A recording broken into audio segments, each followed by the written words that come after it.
So everybody, hello and very warm welcome on behalf of FESDIG. I'll be chairing this very special FESDIG event. And we are here to celebrate a veteran feminist economist, Nirmala Banerjee, who many of us have admired for long for her work and her person. Now, most of the credit for organizing this event goes to Renana Jhabvala, supported by a few of us. And Renana, of course, has been integral to FESDIG's growth from the start, and I will say more about her later. You all know me, but for new ones, I will briefly introduce myself and FESDIG, and later on I will introduce each speaker in turn. So I'm a professor of development economics and environment at the Global Development Institute at the University of Manchester. And earlier I was director and professor at the Institute of Economic Growth, Delhi, with which I'm still affiliated. My work covers diverse areas under broadly three heads: agrarian change, environmental governance, and inequality and property, especially from a political economy and gender perspective. And I initiated FESDIG in 2013. Now, FESDIG stands for Feminist Economics Saturday Discussion Group. The economics is important. It's not feminist economists, but feminist economics, started 10 years ago. And it was initiated as an informal forum for multidisciplinary scholars and practitioners to present their ongoing work on any aspect of gender in the economy, and to get critical feedback in a friendly setting. This was to help strengthen our work and to learn from each other. Now, our members come from universities, research institutions, think tanks, NGOs, international organizations, donors. And everyone who joins FESDIG, without exception, has to present their research. Please give one seminar. It's actually a collective effort, and different members take the lead in organizing sessions and chairing meetings. Now, ILO has most kindly hosted us. It's offered us space and even a free lunch to the meetings. And some of the ILO staff, as you know, participate actively. Unfortunately, Aya Madhusura, our active ILO member for many years, could not be with us today. But we're very pleased that Ayaka Mochinda has joined us. So welcome and please stay with us. Now, FESDIG also sometimes co-sponsors with the ILO, with NCAER, with the Indian Land Development Conference, and with Ahmedabad University. Under the pandemic, as we know, we went online, but now we are hybrid and increasingly in person. So let's begin. Now, I'll say a few words about Nirmala from my side for a start.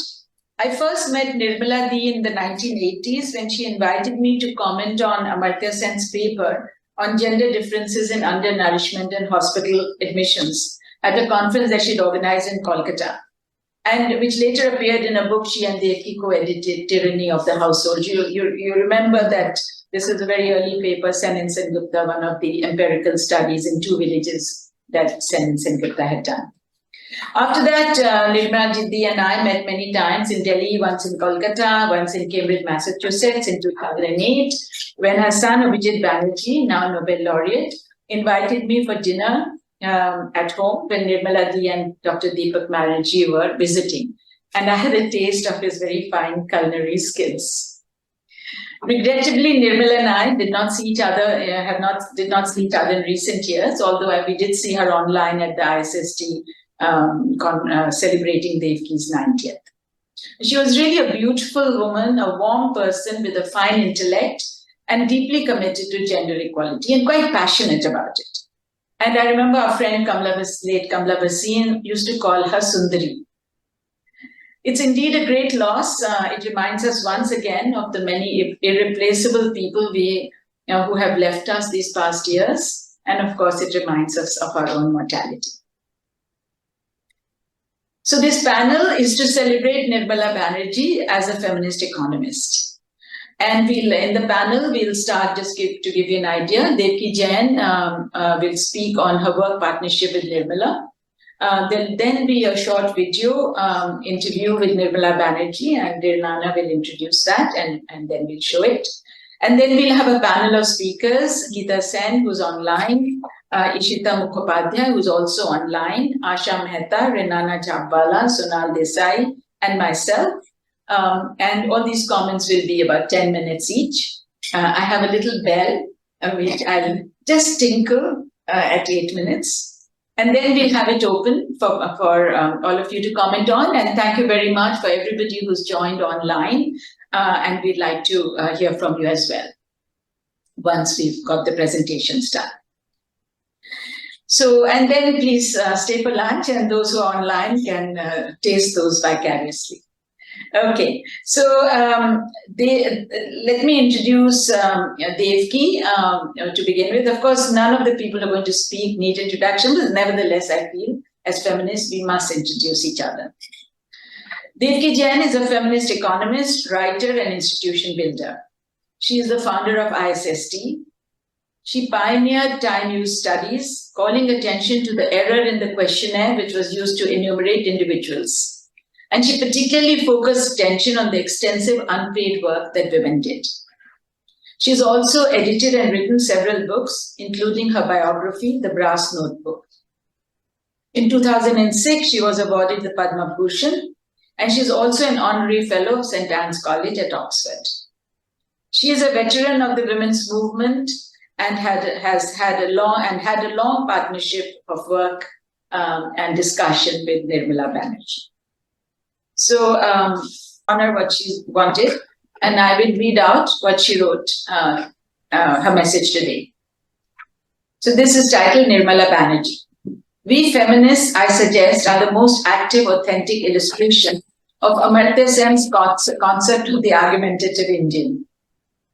I'm not sure if any of you will agree with this, namely that we are argumentative. But how I see it is that we question the given, we break hypotheses, we doubt data, we roll back historical propositions in economics. Nirmala was argumentative, often driving me nuts as we could never agree on anything, whether it is in the discipline that is statistical propositions or on people and their characters. To those who didn't know her well, it will surprise you to know that she was such a fighter cock, in brackets. Was part of my childhood language as a student in a convent school that I attended. I could almost hear her say, "Na," to any proposal I made. I suppose one could argue that the essence of close friendship, especially for those amongst us who are scholars and belong to that kind of breed, necessarily become argumentative. But that would be too simple a generalization. She suffered from a kind of cough or problem with her throat, which inhibited her clear, loud voice, as well as continuous sentences. So this is where the fun starts. So there were meetings and meetings that we attended in the happy era where we had a planning commission, the very live IAWS, and within that, a club of economists. We were the first who took the idea of feminist economics and called EVIG, for lack of a better name. While there were many scholars who were feminists, and in the early years, maybe in the 80s, not many were familiar with databases or who worked with the statistical system. They must have been there, but we didn't know each other. But by bringing up the specific women in economics subset, we created our own little club, which we were pleased to see as a valuable trust of society. It was at the end of a couple of meetings of women economists on different themes that we decided to produce a book. We thought that capturing some of our papers might be a good contribution to the broader space of economics. The book you might have seen, Tyranny of the Household, where we gathered friends to address the issue of and to give visibility to the economics that studies on women in the economy revealed. After I received the suggestion from Bina that I should speak about our friendship, I tried to search my mind and memory on when, what, how, and could not find anything valuable to reveal, except that many of you would have experienced the joy of deep friendship, intimacy, shared stories, and commenting on others. It is difficult for me to choose the right words for describing the texture of our friendship, mutual admiration for the work we were doing, adoption of ideas, transmitted one to the other. One of my sweetest and most difficult to remember experiences is that she would start her comments in seminars and conferences where people sit around a table, and then from under the table, her hand would come up and she would whisper, "Finish this, finish this." In other words, carry on from where I left off. and she would ever be whelmed with the cuff. So I had to finish the sentences, so similar was our thinking. As you might have known, I had a tendency to set up groups, like Evin, later named FESDIG, but it wasn't called. I think FESDIG was separate. And then Dawn. Dawn was an effort to highlight what women experienced of development in the former colonies, now what we call the South, and to bring that voice as a challenge at every international meeting, especially the UN. When I initiated this idea, I was thrilled to see the strong support I received, especially from African women. Nirmala loved the idea and became a strong partner both in organizing meetings and contributing to the debates. All of you know her contribution to gendering economics, as well as what we call feminist economics. She was the leader in this area. I have memories which are full of fun and laughter and also shouting. And shut up. When we tried to prepare a document for the 11th Five-Year Plan, Saida Hamid was the member planning commission, and we had access to subject chapters, agriculture, industry, etc. And we were trying to put feminist fingerprints on the drafts, thanks to Saida. Nirmala was extremely active participant in that exercise. For many years, I didn't realize that she was a Maharashtrian, posing like a Bengali. Before she cut her hair, the clothes she wore were all very Bengali. The Marathi came out only when she met a Maharashtrian. I guess when she met you. I used to talk about Marathi. We who have passed 80 are in the queue, being pushed off the wall one by one. Oh dear, what a metaphor. That's my comment. By the natural course of caging. Well, I felt shocked to know that a blow on her head led to her death, which angered me deeply. I'm glad she lived an independent and well-appreciated life. Thank you, Devaki. This is a really moving testament of your partnership and your love for her and your friendship. Thank you.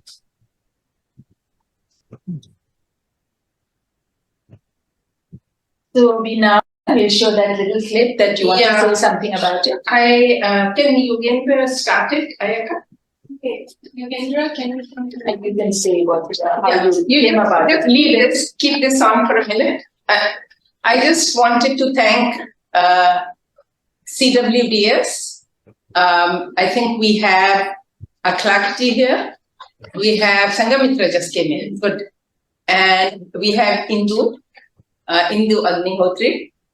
And maybe at some point you can say just a few words later on about CWDS has been actively interviewing feminists. Is it mostly feminists?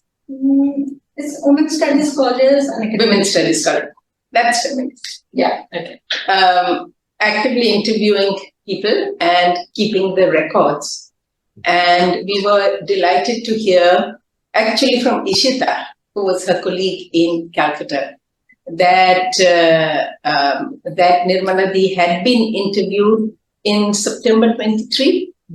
In September 23. So Ratna and I went over to CWDS, and thank you so much, both of you. Gave us free access, and from that we have chosen this small clip.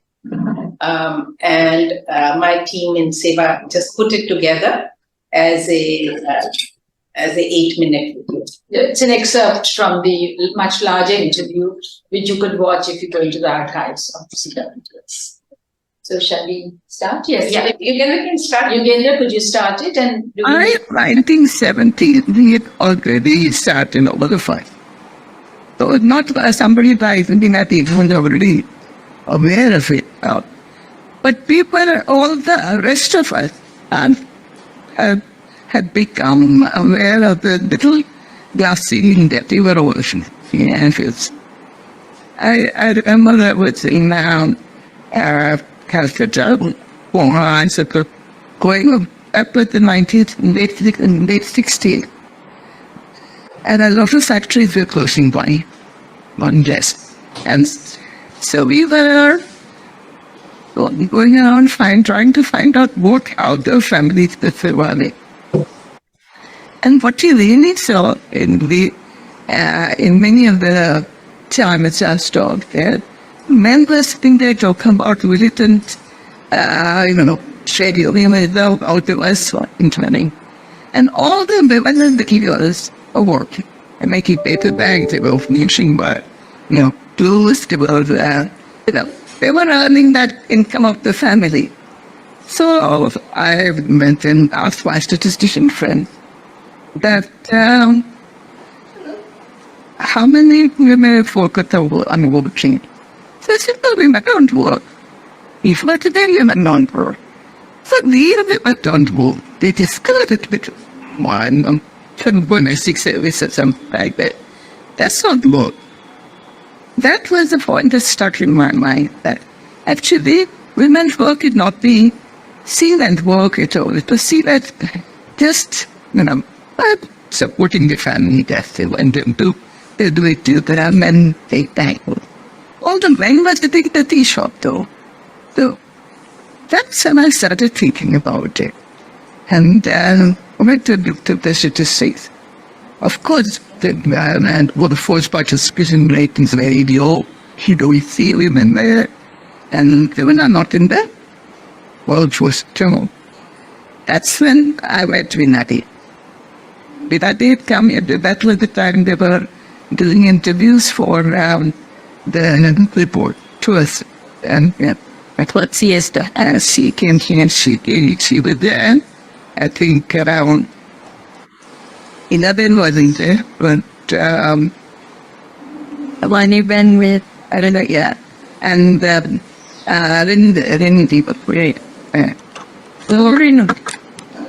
Jhabvala, yeah. And that's how Bina Agarwal met me, and she started with inviting me to be, in the many activities. That's when you were working at the state where I said? No, I was working at the Calcutta Queens, likely shit. Cool. And it wasn't nothing to do with women with joy. But I was doing a lot of database work. That's what I'd seen it told. Then at the cake, the 70s, I was met 11, and I'd heard of 11 before that. So another interest of mine was the unorganized sector. Because until then, the second plan that we were stressing in the economy did not look at the unorganized sector at all. And because the unorganized sector was not there, suddenly that didn't work. We gave him that. She's creating, she's fetching her attention to something that has been there, and that is what our economy is. So all this together, as an initiative of the Committee for Status of Women and 11's World started inspiring. We had Oxford arranged a seminar in which they invited a lot of people around the people who knew each other, but not as feminist women. And they wanted to have a seminar by feature first, which has some connection with, we wouldn't call them right, but some anger about it which they have expressed about the situation. And we had that seminar for hugely successful. Everybody took to that, yes. We all feel the same important for all of that. And that's where our Chaitanya organization for the one war out of that seminar. So which year would that be? It was the 1982. And so the 80s, you were all looking things we were doing together, me and all of that. But really has always struck me, and which I think that today the women's studies scholars are ignoring, the fact that each of us is a women's studies scholar at one time, but she's also at one time a movement person. She has some particular idea, particular issue on which she is very vocal. She probably likes to talk about it. She's probably angry about it. And therefore, all of them have not just in this individual study scholars now, as far as I can see, learn some theory somewhere and come back and talk to us about it. For us, there was no theory there. If it is nothing there, we were starting with the started issues that they wanted to talk about, and they all clear. Like you remember the Shabanu thing, before that the Sati thing, all these issues were there for us. And at the same time, we were talking about, I probably was working on that sex ratio. That, you remember the Chandigarh conference where we had this huge argument with the activists and the material. And we tried to talk about the fact that nobody in women's studies, at everyone she's a scholar. She's an activist from there. The spark comes from your own experience. It's not even so you read something and start reacting. You have your belief somewhere. You met your gender problems, and you're now reacting to that.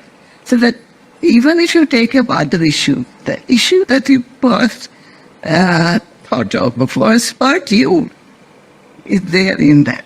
So I don't think women studies with one kind of this, I wouldn't say discipline, one field, one area where nobody really, if they are really interested in the theory, they're not just theories. They're already experienced people doing it. So,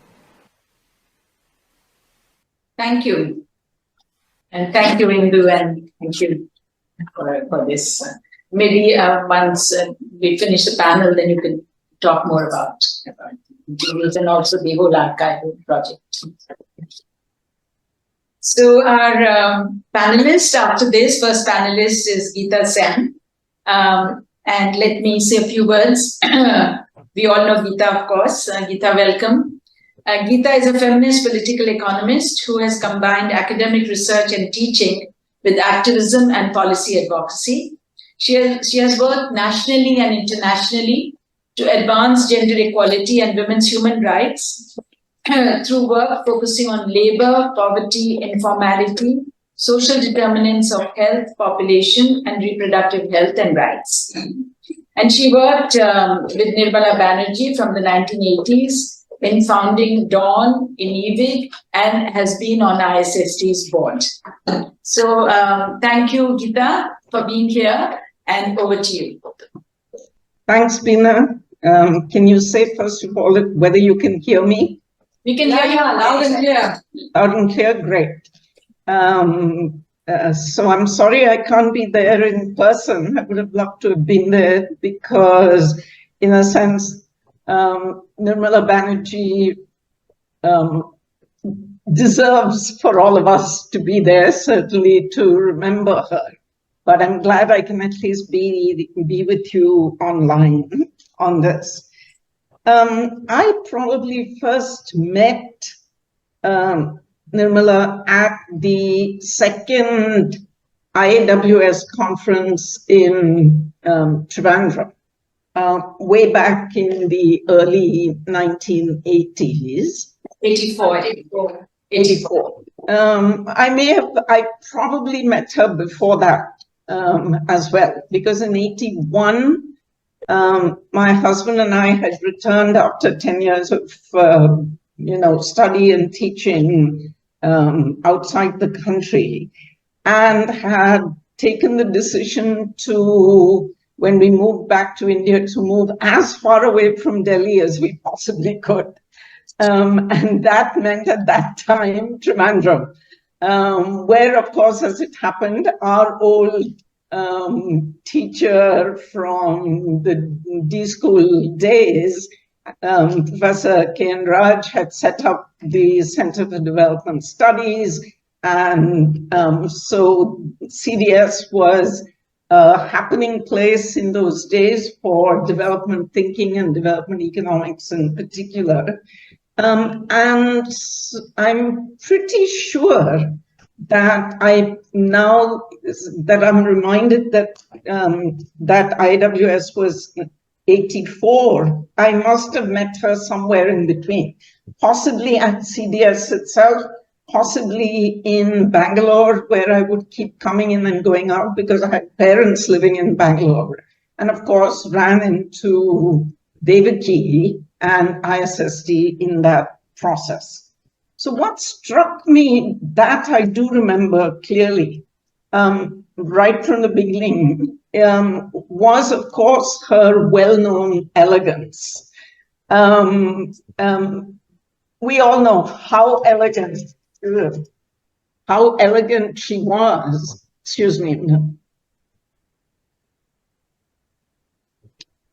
How elegant she was. But the other thing that struck me was that slightly raspy voice. It reminded me of the voices of women that I had heard in my growing up days in Pune. I didn't know at that time, of course, that I met her, that Nirmala was Maharashtrian by birth and origin. And then one day my husband and I were talking and he said, oh, Nirmala Banerjee, of course, she's married to Deepak Babu. And Deepak Babu had been his professor at Presidency College. He said, oh, she's Maharashtrian. I said, really? Because I couldn't tell that was the case. Someone's phone is on. Not here. No, it's on the online. Online, please mute yourselves. Thank you. Yeah, you're all muted. Yeah. So we can't hear you, Geeta. So you have to unmute yourself. Yeah, because I got muted in the process. Okay. Anyway, Nirmala and I never talked about our commonalities in this regard.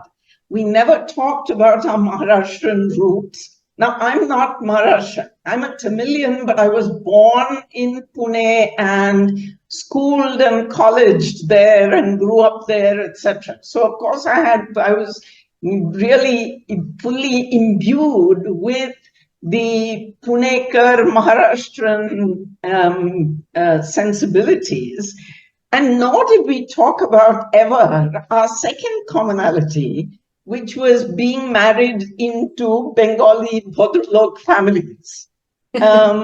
It would have been fascinating to compare because, as we know, culture matters, as social anthropologists have told us since time immemorial, particularly the centrality of households and families. But as feminists, we've also known, especially as feminist economists, and have said from the beginning that the cultural norms that we live by and live in are deeply intertwined with political economy. Power, ownership, control over resources, work and labor, incomes, and all of the webbing of gendered norms and their policing through violence, actual or threatened, both within and outside the household. Nirmala Dee was very, very aware and conscious of these connections and these links. And I wish now that she would come back for a little bit so we could explore those roots and those connections. Certainly the production, human reproduction links that feminists have spoken about for a long time is where Nirmala's work itself came in. And it was very clear from the beginning that her work, while it made an enormous contribution to counting of women's, particularly women's unpaid work, it was also about all of this other webbing of human reproduction and its connections, the linkages between what happens within households and families, and how that translates into and is connected to the larger economy. So let me just briefly, I don't want to get into we all know what that work is, but I want to revert very briefly to that business of her origins. I think one of the things that came from her origins that I always deeply appreciated was her directness. Devaki has, of course, spoken about it in much more colorful terms, but I didn't experience what Devaki experienced. But for me, I loved the fact that she would always call a spade, and she would do it mostly in a manner that didn't make anybody think about anything other than the fact of asking the question, is this a spade or isn't it? So without any personal, emotional ambiguities entering into it, I just loved that. And I loved her simplicity and the clarity with which she was able to translate her very keen observation of the realities of working women's lives, or should I say of women's working lives, because we all know that all women work, but of women's working lives, how she could translate her observations of that into something that could become an analysis, statistics, theory, and connections to economics. I've been asked to speak a little bit about Dawn, and Nirmala brought this directness and simplicity to Dawn's initial meetings. She was a co-founder of Dawn, and as Devaki said, Devaki was very much the initiator in at a meeting in August of 1984 that Devaki organized. But then there were a bunch of co-founders of Dawn who I'll just mention, and it's fascinating to just look at that because it's a testimonial as well to Devaki's own connections, linkages globally, worldwide, etc. Because Dawn included Peggy Antrobus from Barbados among its co-founders, Lourdes Arispe from Mexico, Nirmala Banerjee herself, Carmen Barroso from Brazil, Ila Ben, again from India, Nolin Hazer from Malaysia, Devaki, of course, Kumari Jayawardena from Sri Lanka, Lucille Mayer from Jamaica, Fatima Mernisi from Morocco, Achola Pala from Kenya, Marie-Angelique Savanet from Senegal, and Claire Satter from Fiji. There were others, but I've sort of listed for you some who are very well known and who came together at that time, as Nirmala did.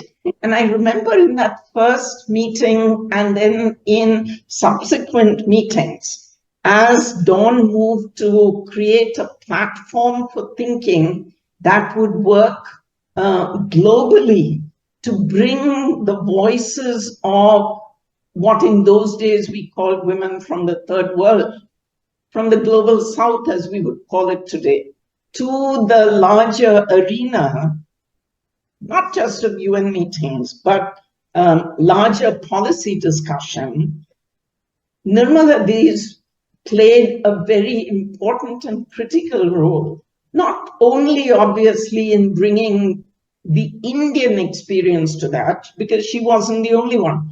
Devaki was there, Ila Ben was there, Hamida was there from Bangladesh, Kumari was there from Sri Lanka, and so those realities came in. But really that sense of the connection between what happens within households and families and what happens in the larger political economy. So from households and families to macroeconomic policy, this in fact was Nirmala's contribution to the work that Dawn did all the way up. I think she was actively involved for about 10 years, up to the Beijing conference of 1995. And in those connections, there were two things that were crucial. One, the development of the interactions between what happens at the macroeconomic level and even at the planetary level, to what happens in households, and increasingly in Dawn's own work, which Nirmala did not participate that much in, to women's bodies. And the other set of interactions was the intersections between different forms of power. Nirmala's work itself was very much focused on gender power within the household and outside the household. But in Dawn's work, the intersections between those forms of power and the power of economic class, the power of caste, the power of race and ethnicity have played a very important role.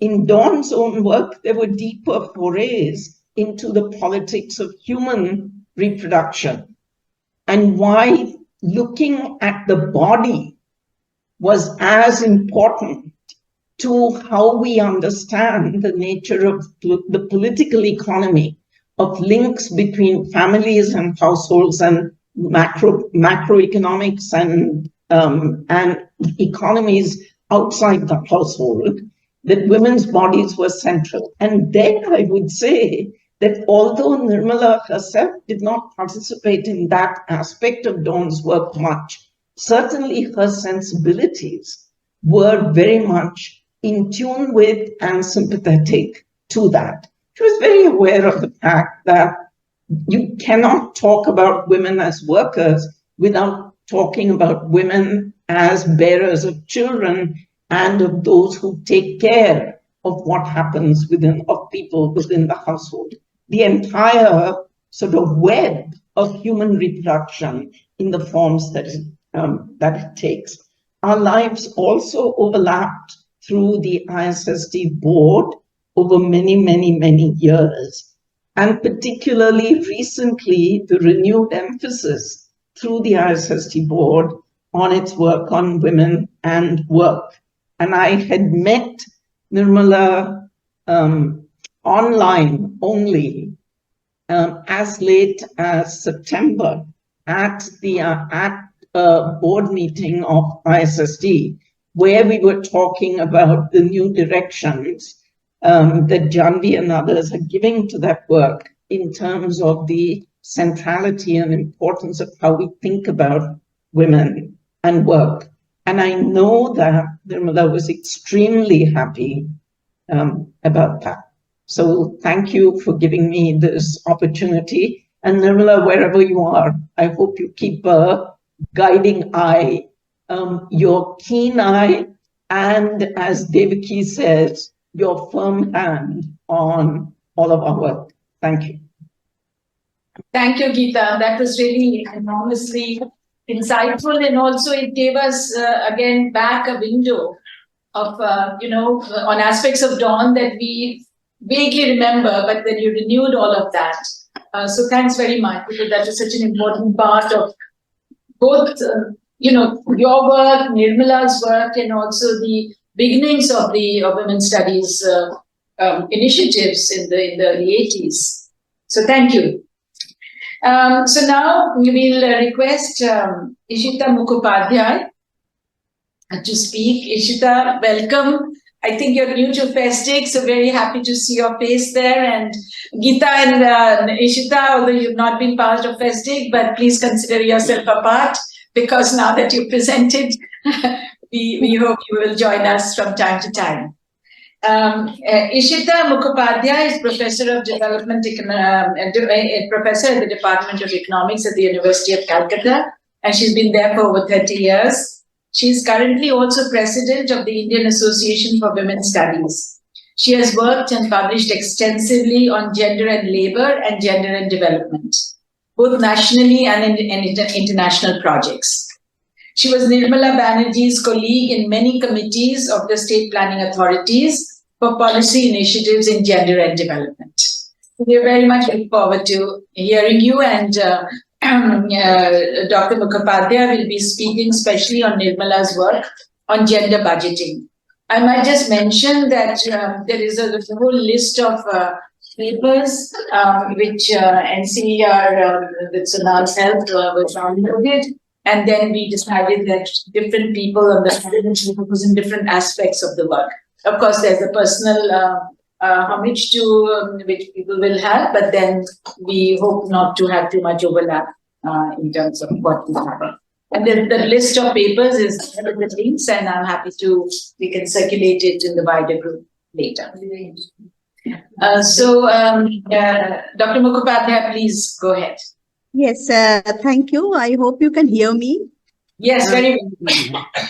Yes.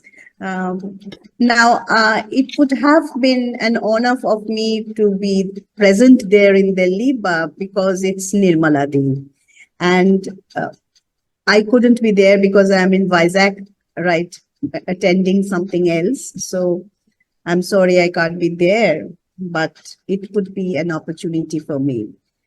Now, speaking of Nirmala Day, starting from a personal note, but that note is also one of the contributions of Professor Nirmala Banerjee.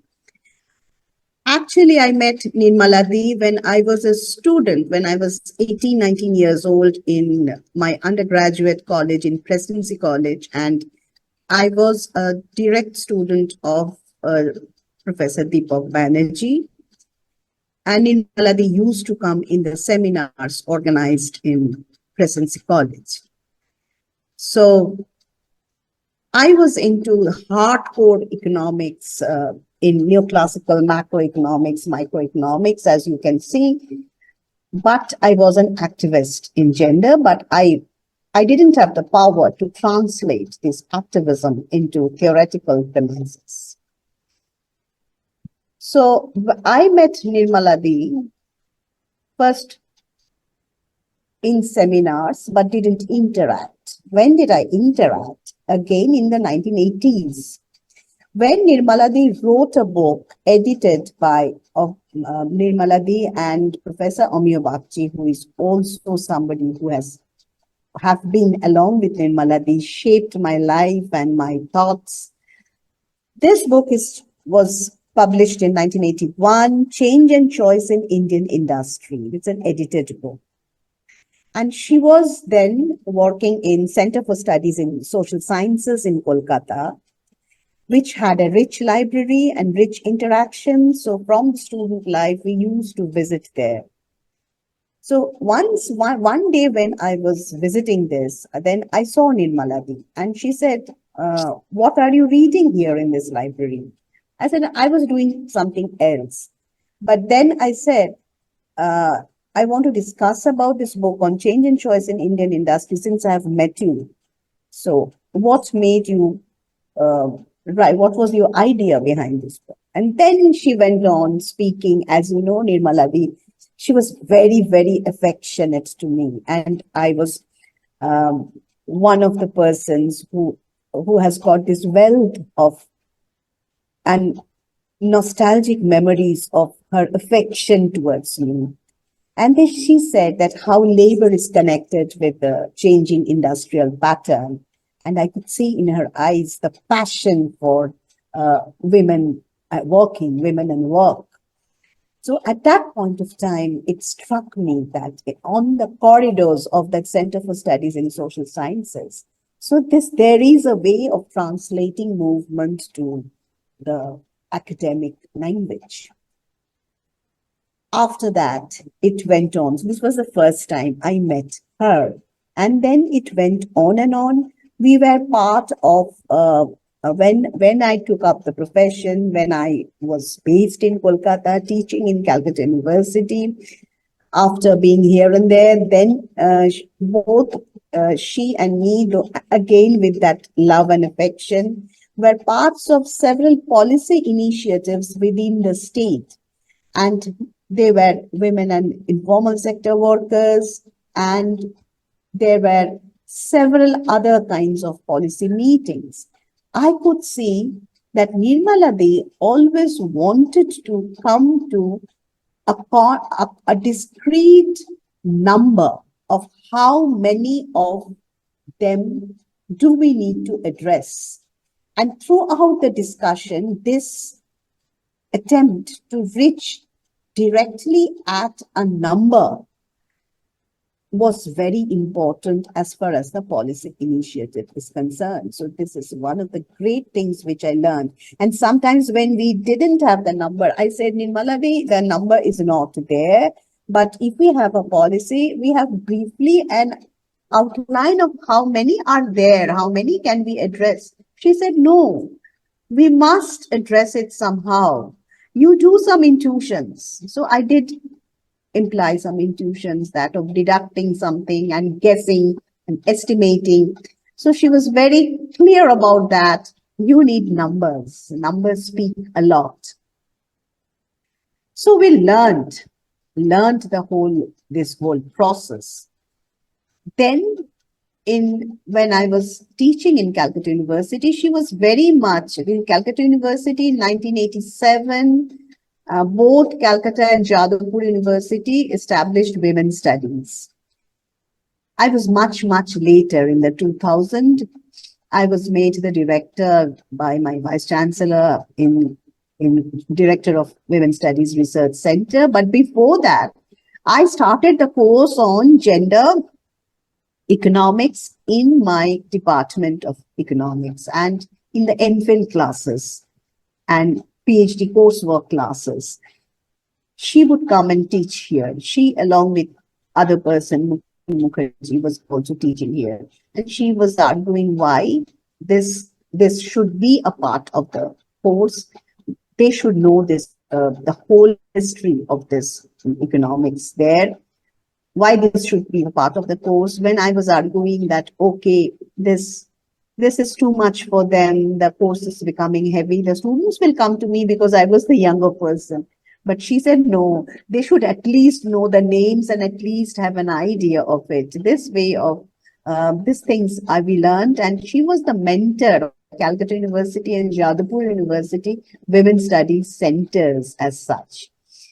Now, I would now skip to this personal remembrance because it will keep on and on. She was with me till she breathed her last, meaning that, in fact, that interview when was going on, she was, before that, I was talking to her. She was still visiting fields during that point of time. She said, I'll be coming from a field. This was something very essential, that evidence-based analysis was Nirmala Di's passion, that you have to go through evidences, you have to go to the field. Even at that age, she was going to the field to understand something. So this was a great learning for all of us. Now, I would be speaking particularly on the Nirmala Di's contribution in gender and gender budget. Why I chose up this gender budget? Because this was Nirmala Di's thoughts throughout her life. When she started writing and thinking of this gender budget, this was in the 90s when she started thinking, really, in seminars and conferences and private meetings and private discussions. In one of her articles in Economic Political Weekly, which came up in 2004, 2-3 papers, research articles came up by Nirmala Di. One was by Maitreyi Krishnaraj and Nirmala Banerjee on gender budget in 2004. The other was from the Sachetana Trust. She built up the Sachetana Research Institution and Sachetana in her home, where all of the feminists and economists and also of feminist thinkers, they all crowded. We all crowded there, and my mentors were all there. Ratna, Malini Bhattacharya, they were all starting from this Sachetana thinkers. It was I would call Nirmala Di a great thinker in this whole process. And there she started talking about gender budget. It was in the 90s when gender budget was not in our country policy papers. In our country policy papers, this was in 2005. 2004, she wrote along with Maitreyi Krishnaraj that how the state and the gender budget can be helpful and how this has to be analyzed. Now, Nirmala's approach to gender budget was like this, that we have to look into the revenue and the expenditure side of the budget. When we look at gender budget, we generally look at this, we all know about this Part A, Part B thing, that women looked upon as a beneficiary. However, the Nirmala's theory and philosophy behind presenting a gender budget was also women taken up as agents, how women are participating in the budget.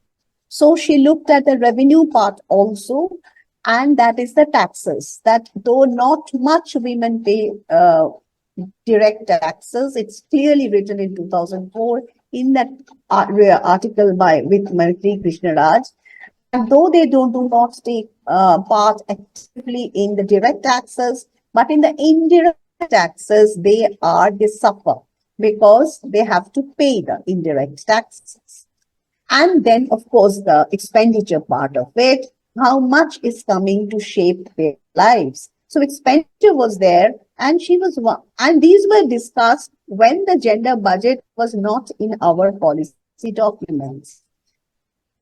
She also started these things, started looking at the West Bengal budget.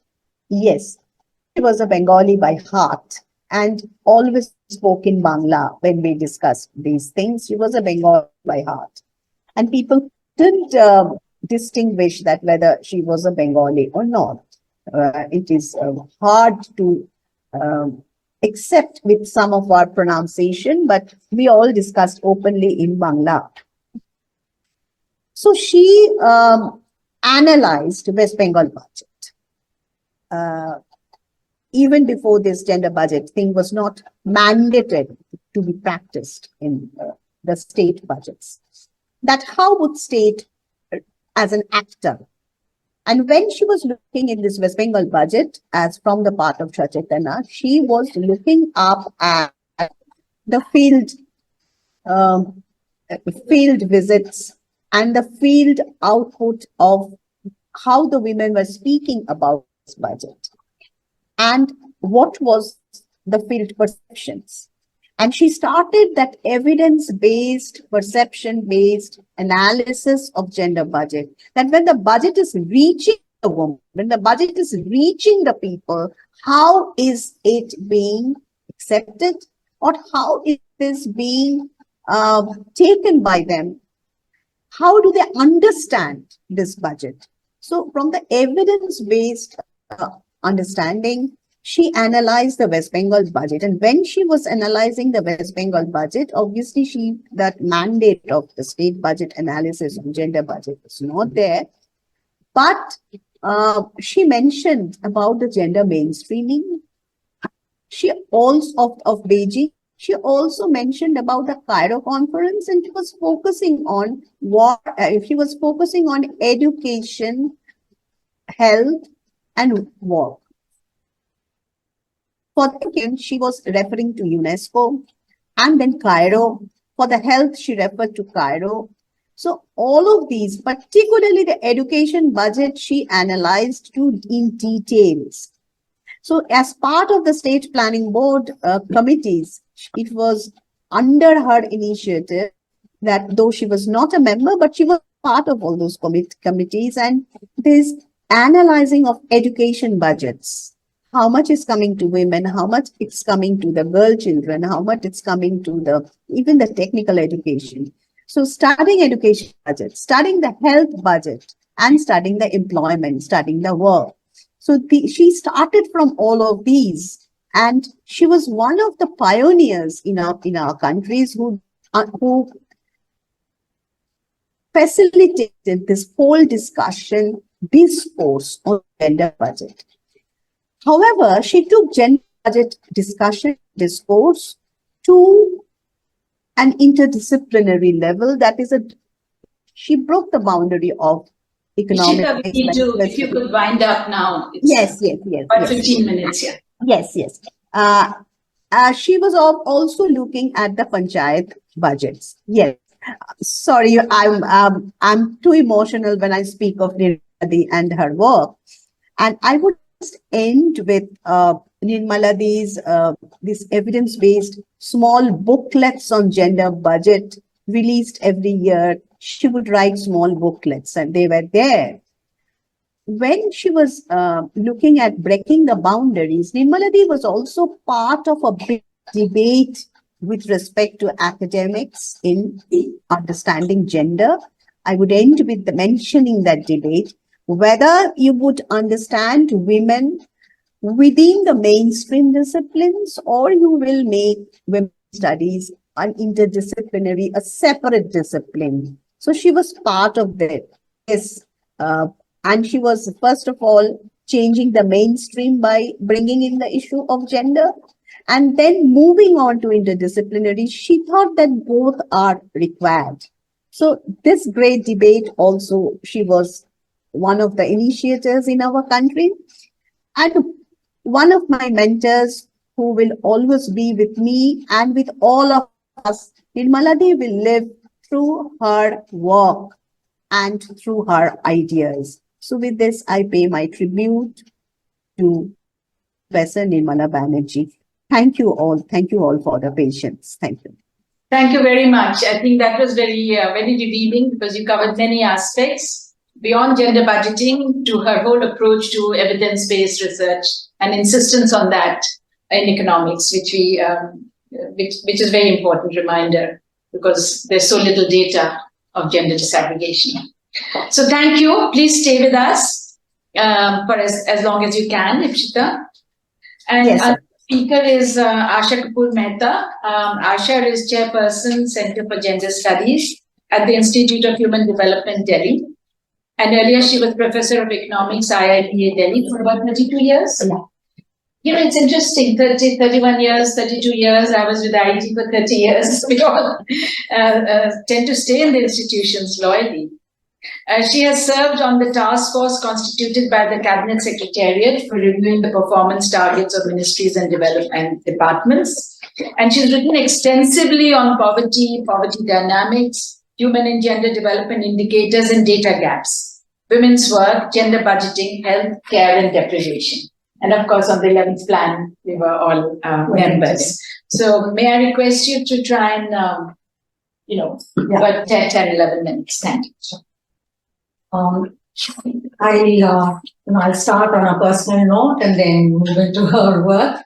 I first met Nirmala in 2003. This was, I think, late November 2003, when there was a seminar on gender budgeting at Pune, at Mumbai. And this was organized by UNIFEM at that time, now UN Women. And NCW had asked me to do a background paper on gender budgeting for them. And Johnny Joshi insisted that I attend this workshop because it could then feed into a paper that I had to present 4 days after the workshop. But amazingly, I was able to pull together a lot that was presented at that meeting into the NCW background paper. My next meeting with her was when Pam Rajput and Ruth Manorama from NAVO were putting together a group of women who would think about feminist perspectives to the 11th plan and what feminist imprint could come into the 11th plan. And there was a meeting at Chandigarh. It was the first regional meeting in the context of bringing feminist perspectives into the 11th plan. And I met Nirmala there. And the second meeting was a regional meeting being organized by that group, was in Calcutta or Kolkata.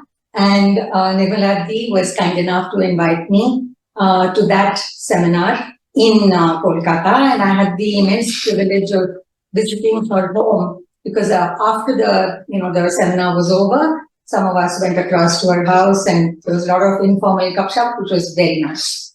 But what was really touching was an email that I found from her when I was going through my emails last night to see if I had something that I could pick on and share with this group in the context of what she had said, or what, something that she had said had meant to me. And I found an email that she had written. This was on 10th August 2006, in which she was basically building on something that I presented on women caregiving, caregivers and HIV/AIDS, and what HIV/AIDS or any chronic illness did in the context of tearing a family apart. And that work had in a sense torn my heart apart. And I presented that at Chandigarh and then again at Kolkata. And so she sent this email, and she said, in a paper that I'm writing, I want to give a couple of references of your work on poverty and disease. And I had read them and appreciated them, but recently changed my computer and I've lost them. So basically saying, send me the papers and the reference. And I just want to acknowledge, I haven't seen the paper that she wrote or what, reference she gave to it. But I want to acknowledge, the fact that there are very, very few people who actually do it like this, that, ask you for your work and say they want to cite it. And the two exceptions that come to my mind straight away are Ratna and Professor K.L. Krishna, both of whom have done this. I mean, the work is downloaded several lakh times by several lakh people, and it's used all over the place. But it's very rarely, that someone who's an academic colleague writes to you and says, I appreciated what you said and I want you to send that to me because I want to refer to it, cite it. And I want to, really say that I valued that about Nirmala Ji. The kind of work that we, really did together, where I got to know her, is something that Bina referred to a few minutes ago, in the context of the working group of feminist economists that Saida Hamid had set up for the 11th and 12th plans. And this was actually, the person who was the moving light behind that was Devaki Jain, because Devaki was the one who gave her the list of names of the people who Saida could bring into the working group of feminist economists. And I think that work really, in many ways, changed my life for sure, and I'm sure the lives of many others who were associated with it. Now, there was, really solid work that we did together in the context of this working group of feminist economists. And we put together a note. And, when we were putting together that note for the Planning Commission, we were getting a little time with Monte Carlo, and who was then Deputy Chairman of the Planning Commission. Nirmala Ji, said, don't focus on what they are saying or what they have said. Focus on what we want. And I think that is very important learning in the context of saying, we are contributors, we are entitled, you give us what we want. We know what you're saying, but it's really what we want that needs to be stated upfront by us. And, but then what came to us, as a shock was the fact that even though the 11th plan had our imprint across it, the work that we had done, the comments that we made on chapter after chapter were clearly visible in the 11th plan. So the words were there. But when the 12th plan came out, there was all of zero. It had nothing of a feminist perspective in the approach to us.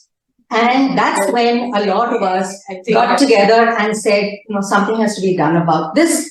And that's when, a lot of us came together and wrote several pieces that were then pulled together into two papers. One was a paper that was published by the Economic and Political Weekly, and that was called Gendering the 12th Plan, A Feminist Perspective. And the second was a UN Women published document called Locating Gender in the 12th Plan. And these were areas in which Nirmala Ji's contribution was massive, because what she and Maitri Krishna Raj did together was provide the framework on which these two papers were built. And additionally, Nirmala Ji had prepared notes, detailed notes on energy and manufacturing, and those were used massively in those papers. I was looking at at this paper that she had done on that was published in the Social Scientist. This is a 1978 paper in which which is on women, work, and development. And in that, what she talks about is the fact that when the head of the household can't earn enough to support the family, then that's where women are coming in to supplement the income of the family. And she says in a city like Calcutta, one hardly sees a woman resident of a basti who is not doing something or the other to supplement family income. And this resonates with something that I have, that I believe in and that I've been saying in various contexts, in the context of women and work, that women who are poor don't have the luxury of hanging around doing nothing. I mean, they have to work to make sure that their children are fed and, to make sure that their families get the food that they need. And so Nirmaladi's work, based on 400 women workers in a slum in Kolkata, typically comes from families where earners generally work in the unorganized sector. And then she goes to, and she sort of gives us a breakdown of what kind of work the women do, and talks about domestic service being the most common occupation, and the rest being, workers in the skilled, the rest are skilled or unskilled workers in manufacturing. Very few have formal training. 25% work as piece rate workers, usually under the putting out system. And while 16% were sole earners, about 60% earned at least 1/3 of their family incomes. She says over 2/3 of the interviewees worked for more than 50 hours a week. Nearly half of them worked for more than 60 hours a week. So again, this resonates with this whole female workforce participation rate being low and declining, okay, but the low is like something that sets out such a red flag as far as, I'm concerned, that it's, it just bugs the life out of me when we keep saying this. When there is evidence after evidence that's come from work that feminist economists do, and that also comes through in this paper that I'm referring to, that says that, most of them are working because they're working 60 hours a week or 50 hours or at least 50 hours a week. And they do not have the luxury to sit around and do nothing. And then she says that only 5% got a paid weekly off, that occasional sick leave with pay, and usually maternity leave was without pay. And although 400 women, out of these 400 women, 220 had worked at current jobs for more than 5 years, hardly any of them, only 1/5 of them got any increment at all over these periods. So, what she's really flagging is the exploitative nature of the work that women that she had interviewed are doing. And she says, despite years of having worked, they hardly have any hardly have any assets. And there's little scope for increasing earning by increasing skills or changing jobs. So if you want more income, the easiest way to do it is to get more work. And in each kind of work, no significant additional return for experience. And the critical point that she makes is, which all of us know, but seeing it in black and white was interesting, and that is that in the case of domestic service, the only significant difference in hourly earnings come from the nature of the area in which you work. So if you work in an area that is affluent, you might get paid a little more, and otherwise not. But I'd like to see more of the data that she had, if that's ever possible, in the context of the amounts, because because in places like Delhi, I don't think there's such a massive difference in the amounts that women work, whether they work in places, as occasional, part-time workers, whether they work in an affluent area or whether they work in a less affluent area. So, in other words, she says this is a market where wages are determined by what the customer can afford to pay, but that she sees in the Kolkata context. Again, I don't think you may or may not see this in the Delhi context. And then she raises a whole bunch of questions in the context of women's work. And in terms of why do women work more hours than others at similar hourly wages? Why have some of them taken up more work without the prospect of a higher hourly rate? And in some jobs like beadi making, there's a legal minimum rate, which women know exists, but they don't get. And yet the study shows that every year an increasing percentage of workers are joining the workforce under this kind of putting out system. And there's been no significant increase in wage rates, but more women are coming forward to work. So she says a simple hypothesis to explain this is that women work in order to make up the difference between subsistence requirements and total earnings of their family.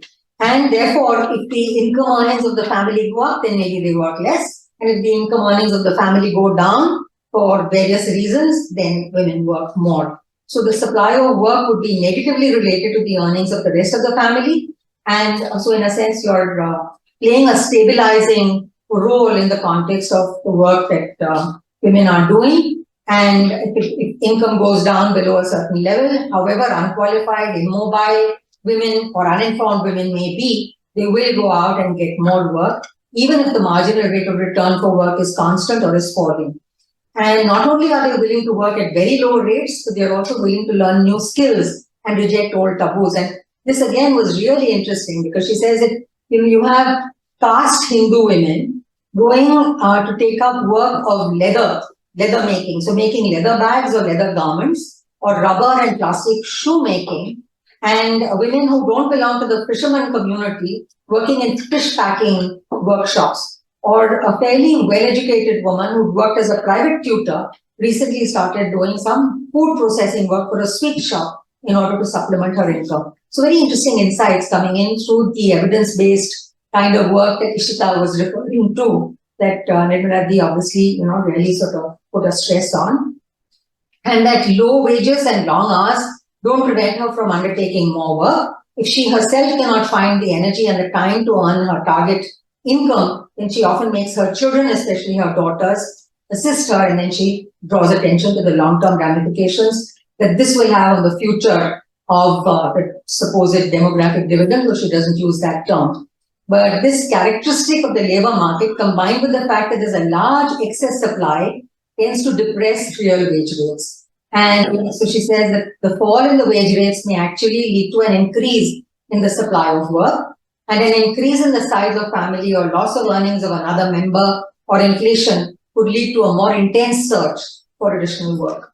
So she says that she sees this happening not just in terms of women's wage work, but also in terms of women's unpaid family efforts and the unpaid work that they do within the home. And one of the most visible examples of this, what she calls reckless, self-forgetting work effort of women, is the stream of women engaged in rice smuggling around Calcutta. And so I'm not familiar with this, must be very local Kolkata, because she talks about the risks from police checks and etc. that the women run, but they continue to do this work regardless. And then she says that women of poor families have up to now managed to keep their families going by this kind of work effort. And this has provided men and society in general an insurance against unemployment and sickness, against inflation and wage cuts or losses in their petty ventures. And it's being done at the cost of inhumanly hard work by helpless women. And exploitation is possible only because the women's instinct to save her children from starvation is what forces her to do this. And the fact that a society is permitting such a large section of its citizens to be exploited by taking advantage of this basic instinct of women is she says, contemptible enough. So basically that, that this is just not acceptable. And more so is the fact that in doing so, it's recklessly neglecting the effect that this has on the future human capital of the country. And the tragedy is that this work effort of women can only be a temporary check on the march of poverty. And at the end of it, she's got this very, very interesting description that she gives, which is basically saying that women are driving themselves crazy with the amount of work that they're taking on. And she says that a spinning top looks stable right up to the moment that it keels over. So that, so basically she's saying that we can be complacent and say that things are okay, but then, the kind of work that women are doing is going to cost the nation and them very dearly. So I was reading this last night, and actually I want to thank Renana and Bina for giving me this opportunity to pay a tribute to Nirmala Di, because a lot of what she said in this context is that many of us have also seen and experienced and been really bothered about. But one promise that I will make is I've cited Nirmala Di's work, but I haven't cited it in anywhere near as much detail as I will in the future after reading it. Thank you. Thank you very much.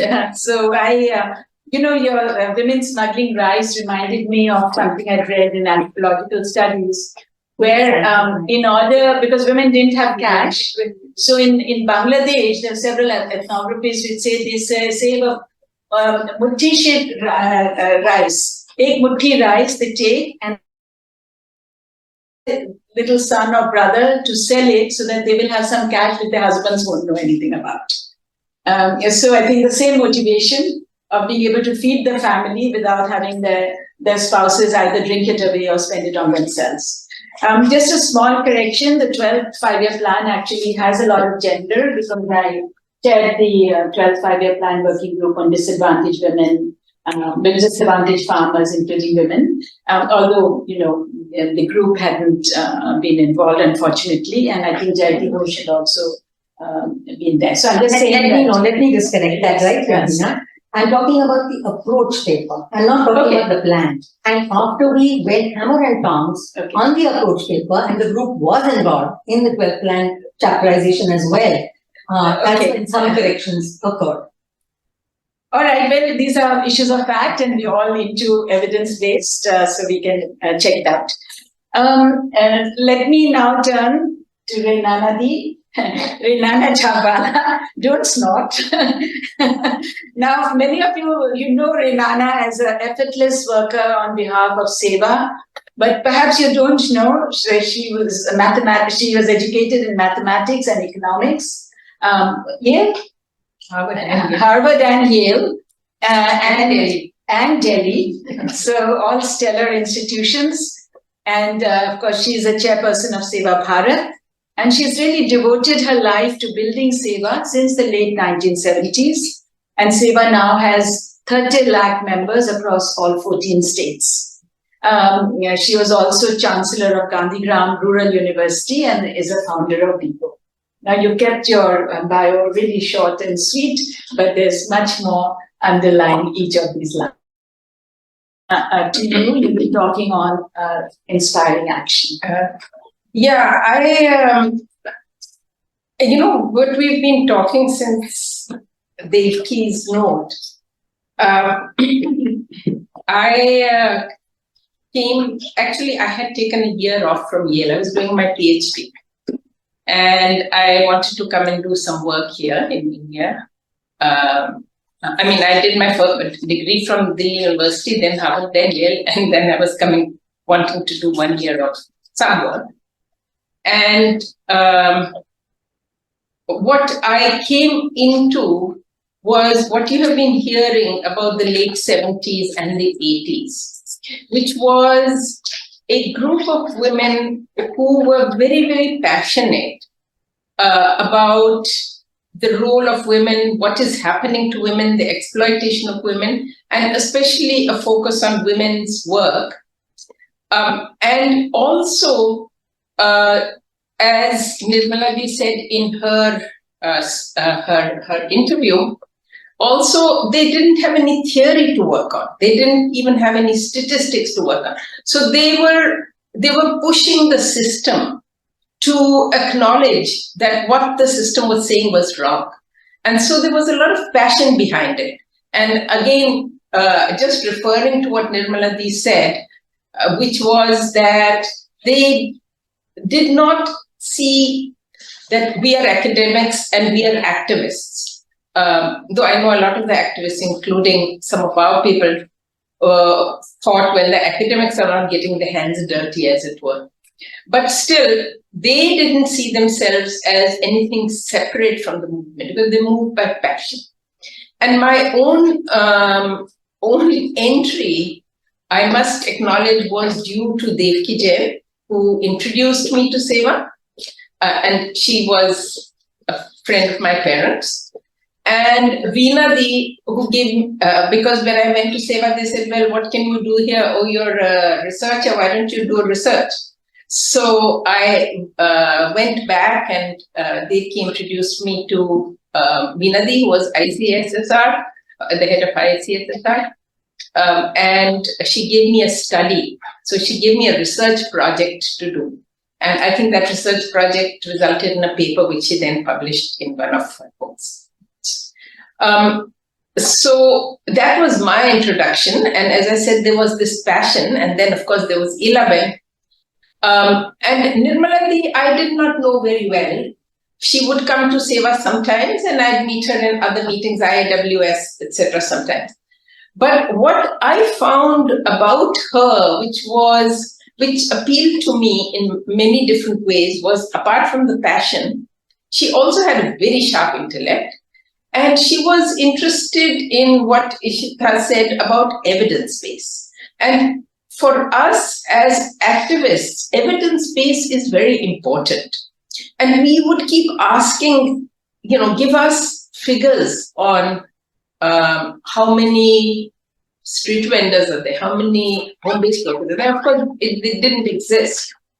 But she did what I always tried to do. And that was one thing I often talked to her about, which was that, well, if you can't get it out of the NSS figures, do it from other sources, intuit it, estimate it.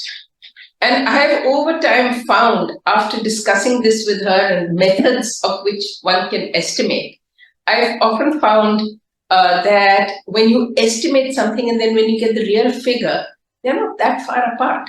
Just as an example, one of the things that we often did was home-based workers. How many home-based workers are there? We sort of estimated about 3 crores, 30 million. And that's approximately what finally the NSS revealed, though I still think it's an underestimation. So, and I think, why is this so important? Because when we organize and when we get women together to say, well, you are 20 women or you are 50 women or you're 100 women, you're 100 home-based workers, you're 100 vendors, it doesn't have an impact. But when you say that over this country, there are 30 million such women, each must do something, it has a huge impact. Yes. There's another reason. When you have a policy, then when you manage to open the door that you need a policy for street vendors. Oh, really? How many street vendors would there be who would be affected by this? Or you need social security for home-based workers. Well, how many would there be and what would be the budget? So how many would there be is always important. And again, one of the ways that we used to do it was you'd estimate, get it into this some government policy document, and then that figure would sort of circulate and become official. That Bina didn't, Nirmala didn't, but she did. But the point that this is something I would discuss with her when she came to Seva, or if I met her. The point being that how important it is in any way to get figures. And to me, I mean, the way that we have continued that, and I have been active in doing that, is to always try and do researches which then give you these figures. And I think the one with NCAR, when Ratna was there, 90s, late 90s, mid-90s, mid-90s, then led to the NSS actually having that category of place of work, which then led to home-based workers. So that's how we got the number of home-based workers. And then that same passion led to the creation of WeGo and a very strong collaboration with ILO and bringing out research on the informal sector, on informal economy. And now we have lots of figures around the world. Of course, not enough and everything, but if you compare to what was there when Nirmala was there, it's huge. So that passion for evidence is something I felt we shared, and I felt talking to her really helped to build that. And, you know, in our actions at all levels, then to me, to continue to use that as activists, at least in Seva, we have continued to use that as activists, and always try and have some figures. And I think I also would like to acknowledge that during those times, and that was something that 11 was also very much part of, and Nirmala mentioned that, there was this very close collaboration between the activists and the researchers. And they would talk to each other and discuss with each other and learn from each other. So that, I think, and the kind of study that Aasha just read out, I think Devaki was doing similar studies, Ilaban was doing similar studies, at whatever level. And Bina was doing similar, or CWDS was doing similar studies. So there was no data, and this was the way that data was being in some way created. This was the way visibility was being created. And that method has continued. So we owe a debt, I think, to all of them, and especially to Nirmala. The other thing that I think Nirmala in a way was different from others and sort of went in a way deeper was she would also try to theorize in a much deeper, maybe even a historical way of why women are where they are. So I remember she had these studies in West Bengal of women being in the workforce in 1910 or 1913, something like that, where they were about 30 to 40% in different industries. They were in some 50%, in some 20%, 25% in what she then called the modern industries. And over time, how they left those industries and why women were now into agriculture in a very big way, because they were removed both from the modern industries and what she called the traditional industries. And that inspired me too, in a way, because the women that we were working with were all in the unorganized, or what we now call the informal economy. And many of them, at the time when I started working, which was, and say in the 80s, many of them had been part of the formal sector in the textile mills. Textile mills, and they had left the textile mills. And again, then I was quite inspired by that work of hers, and I was wondering, why did they leave the textile mills? And then I started looking at the figures, and in, I think, 1910 or something like that, 25% were women in the textile mills, and by the time I started working, it come down to 6 or 7%. And then I had done a study on why that happened. And I won't tell you why it happened, but it did. And trade unions also. Yeah, the trade unions were also involved in. And I have discussed that with her, and she was not very positive about that. What I had found was that mindset in the 20s, when mechanization came in, and who is to leave and who is to stay, that whole mindset of the family, that the family is the man, is the breadwinner, she is the homemaker. And you find that, even in the Minimum Wages Act, if you look at the Minimum Wages Act, it's very clear that the person who gets the minimum wage should then support one other person and 2 children. So obviously one other person. I think it may even have said one. So given that mindset, and given the fact that now labor had to be removed, it was the trade unions and the employers who collaborated. Anyway, she did not like that. She had a different thesis. But that was yet another point. And I think that is also something that we need to be looking further at. And finally, I just wanted to say that what Aasha has been raising, what Devaki raised, what Nirmala raised, what Bina raised, and what Aasha has been raising, and many of us have been raising, that you are not counting the work that women do. In a way, I now feel it's a futile argument, because we have been saying it for 40 years, and we still go by the same statistics that women, are, what was it now, 26%, 25% of the workforce. The labor force participation. Yeah, now 36. The women are working 36. So anyway, It's this counting also futile. Exactly. And is it worth it? Is it worth it going to be?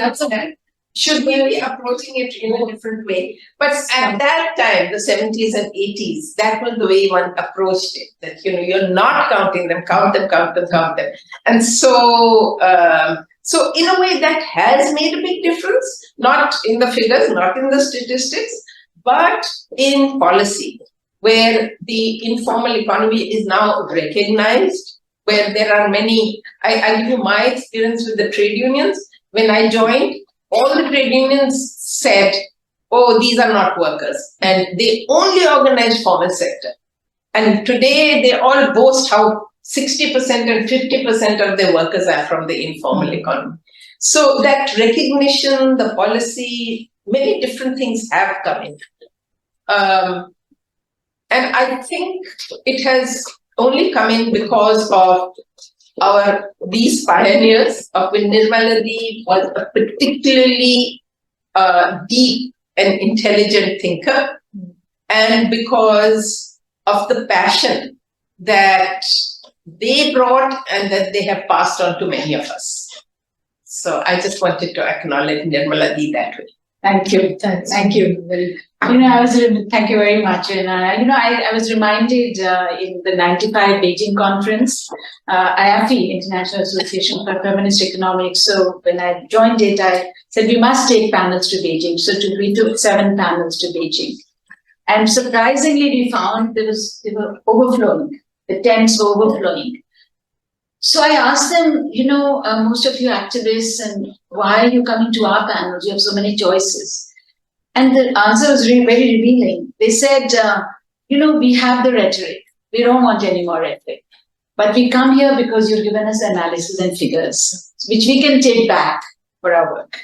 So it sort of reinforces the importance of the interactive effects of action and the iterative effect of action and research and return. So thank you. So Sonal, beyond to you. Sonal Desai is a demographer and distinguished university professor in the Department of Sociology, University of Manchester, as well as Maryland. See, I've just taken her over into my university. There you are. Thank you for so for a second occupying my space, my university. University of Maryland, I stand corrected, as well as professor and center director of the NCR National Data Innovation Center. Huge contribution. Her research focuses mainly on the impact of social transformation, especially by gender, on people's education, employment, health, and gender. And she also leads the India Human Development Survey of over 40,000 households, which is one of the few national panel surveys in India, providing a rich and free public resource. And as we all know, it has been the basis of which dozens and dozens of papers have been written, which enables us to do much more nuanced, not just gender analysis, but intersectional analysis, and it's being used globally. So, Sonal, much congratulations to you for this very successful venture. And on to you, and she's been very busy, so she will now comment on an aspect of Nirmala Dee's work, which has to do with on feminism at the crossroads.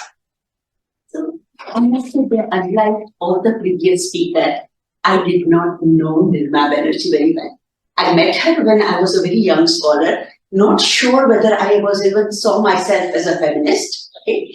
And she was very gentle and very kind in sort of correcting me when I would make silly statements. Okay?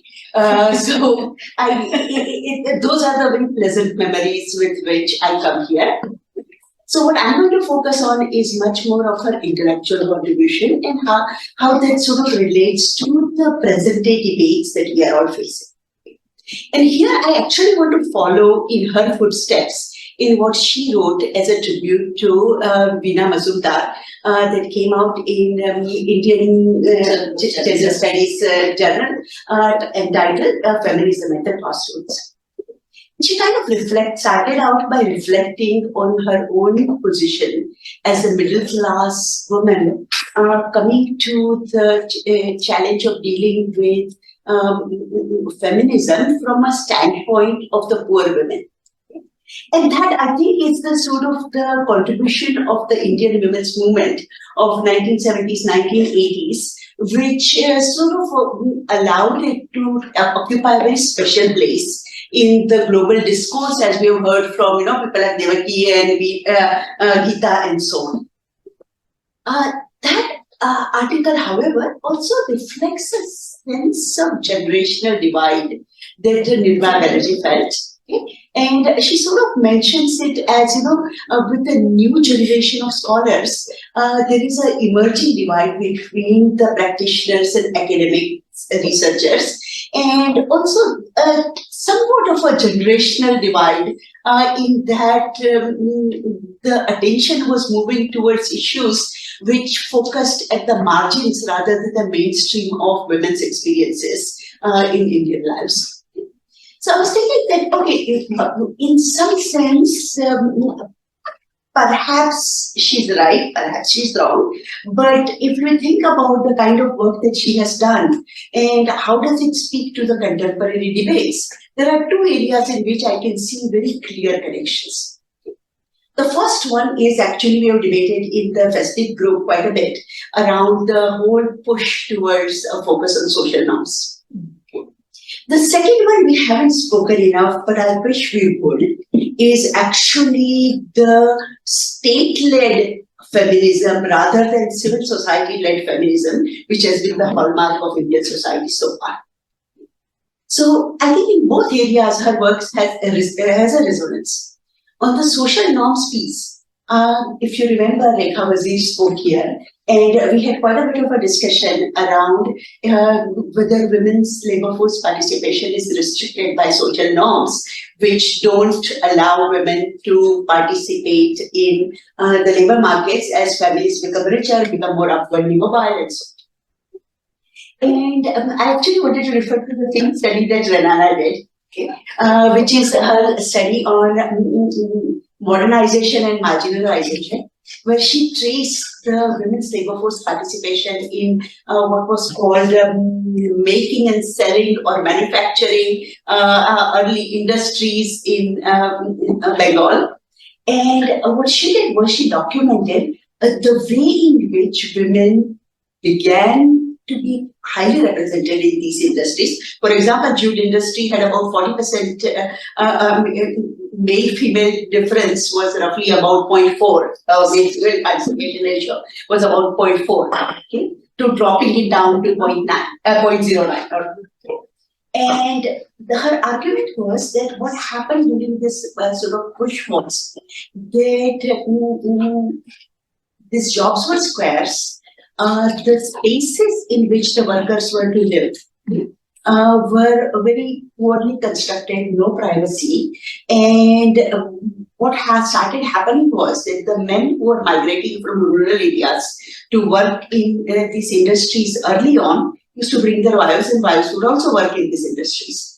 With this space constraint, etc., what started happening was that men would migrate as solo workers. They would then take up relationships with the women who were in that area. And there was a lot of sexual exploitation that occurred. So even when these women were working in these industries, stigmatization began to occur. And part of it was for men, it was a temporary stopgap work from which they would return back to their villages. For women, these jute industries and jute mills were the last stop. Basically, they could never go back home. So this creation of stigmatization of work was in some sense associated with emergence of work structures, not necessarily that this was something historically built into the Bengali culture. I found that very interesting. And I was thinking that actually we also see the echoes of it today in modern construction industry, where workers live on site, okay, and the women workers essentially need a male protector, whether it's their husband or not.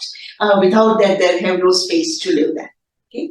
So the sexual exploitation associated with these work structures also can be complicit in creating stigmatization. So social norms are not just something that, were written down in Puranas and sort of flowing down, but are created through some of these interactions of market spaces with families and with sort of a variety of other social conditions, economic conditions.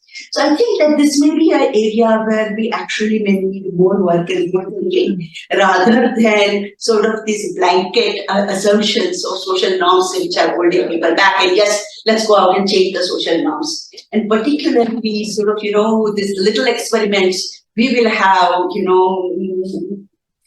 nudges, behavioral nudges that we are going to give people, and based on that, everything is going to change in their life. Maybe something that actually deserves the reflection of the kind of work that Nirmala had done. And we hope that some of us will be able to carry it forward as we move along. The second area, which I actually think that we haven't thought about sufficiently, and we really need to think, is this notion of the politicization of gender and women's movement that is taking place currently. Every village you go to today has 20, 30 self-help groups. The self-help movement has just taken off. It's basically state-sponsored. Half the time, it's actually, sometimes it feels to me like a fascist group, They get, essentially, when a chief minister comes along and there has to be a rally, you will take along these women, So the notion that where the civil society is what organized women, now we have state that organizes women, what its implications are is something we haven't thought about. And again, in this article that I cite in the Women's Studies journal that Nirmala wrote, there is some prescience of that idea. So she was talking about the action research and some of the disappointments with action research that come along, and where she sort of argued that yes, it's very easy for us to train young women, mobilize them, create an aspiration on that front. But moving from that to sort of getting jobs, upward mobility, that is something that is not very easy to get. It is something that is often restricted by matriarchal structures within the villages, where sort of men become, male leaders become sort of these navigators of women's access. And there may need to be a sort of a deeper thinking around it, as to how we can move into restructuring some of these barriers and access points. And I suspect also the other thing that in that article that was very interesting also was that some of the early action research projects, which were very much supported by West Bengal government, were sort of with this notion that you really want to limit migration into the cities, and you want basically to create sort of rural jobs for individuals. However, essentially the growth is going to be of future is going to be through industries in the cities, and so rather than restricting migration, what we have to think about is how can it be managed and provided sort of adequate and decent jobs for both men and women. So there was a lot of sort of a deep reflection in that, and I think that that's a reflection that we as feminist scholars today sort of need to carry forward and think about, which probably would be the greatest tribute to thinkers like Nirmala. I would actually just add one more point here. I remember at one point in time listening to Bina Agarwal, where she expressed something similar, where she said, we have been spending a lot of time training women into sericulture. And then there is the China silk that's coming in and taking away the jobs. And so the notion that you can essentially move from the grassroots up to create economic opportunities for women without having any changes into sort of a market structure, access points, government policies, is sort of dealing with what you can address, but and as Bina Agarwal says, looking at trees rather than the wood. No, sorry, as Nirmala said, looking at the trees rather than the wood in her article. Thank you. Thank you. So that's wonderful. That really links up, and it brings me to I'm the last speaker. So I chose one paper which is different and historical, which is on the Nehruvian era and women's position. And so I took it sort of seriously, so I wrote my notes down yesterday.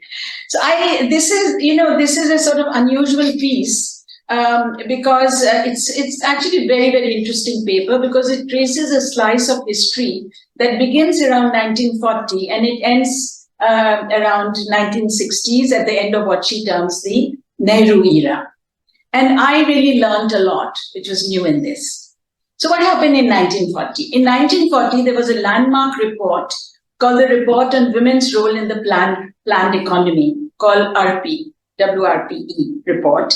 And it was prepared for the Congress Party by a subcommittee of the National Planning Committee, the NPC. And it was presented at the plenary session of NPC in 1940 and 1948. So have any of you read it? No, so it is new. It's not new at all. No, in the sense that I'm saying it's in terms of our awareness of it. CWDS has a copy. Of course, so there we are, and then we can download it also. So this report was as described by Nirmala, was a radical document. It focused heavily on women's economic rights. So it focused on a number of things, but this was the longest chapter. And it emphasized that these rights were contingent on each woman being treated as a separate unit who should be in full control over her earnings, rather than being treated simply as a member of a family. So it noted to be free and independent income is a necessity.